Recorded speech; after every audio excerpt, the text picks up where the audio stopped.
Stepney's visit to the Fat Controller's Railway was coming to an end.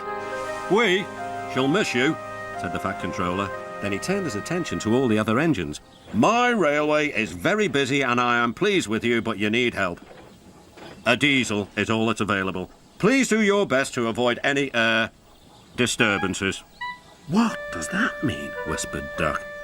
"That means this diesel is difficult," snapped James. And he was. The diesel surveyed the shed. "Not bad, I've seen worse. At least you're all clean," he sneered. The engines glared. "It's not your fault, but your controller should scrap you and get engines like me. A fill of oil, a touch on the starter, and I'm off. No bother, no waiting. They have to fuss around you for hours before you're ready." The engines were furious. Next morning, they held an indignation meeting round the turntable. "Disgraceful," mumbled Gordon. "Disgusting," said James. "Despicable," spluttered Henry. "To say such things to us," cried Donald and Douglas. "It's to teach him a lesson we'd be wanting. Now how do we do it?" The chance came sooner than expected. The diesel was purring comfortably. An inspector watched the fitter making final adjustments. The wind tugged at the inspector's hat. The diesel was ready.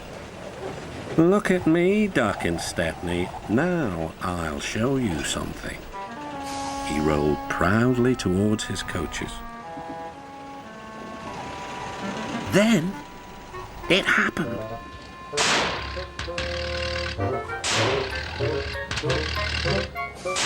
Shaking and spluttering, the diesel stopped. Meanwhile, the inspector was looking for his hat. The diesel seethed with fury as Duck and Stepney pushed him back to the shed. "My hat!" exclaimed the inspector. "You've sucked it through your air intake."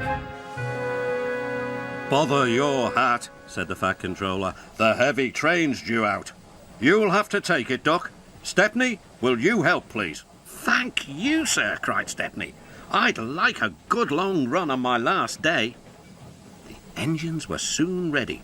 "Gordon will take over from halfway, so get the train there. Good luck." "Don't worry," smiled Stepney. "We'll get there and be early too." The cavalcade moved carefully over the rails and out to the open line. "Now for a sprint," puffed Stepney. "I'm ready when you are," replied Duck. Soon they were whizzing through Edward Station.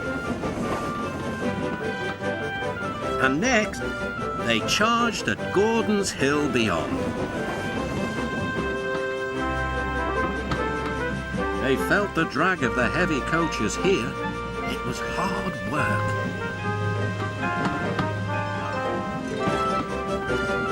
At last, they were running smoothly along the line towards the big station.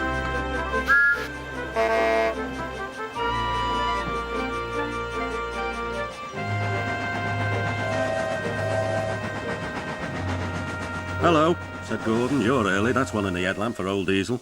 "James says he's sick as boiler sludge and sulking in the shed." "Serves him right for saying we're out of date." And Gordon chortled away. Next day, everyone came to say goodbye to Stepney. "Come back and see us soon," whistled the engines. "And you are always welcome on my Bluebell Railway too," replied Stepney. Then he puffed away. And what about Diesel?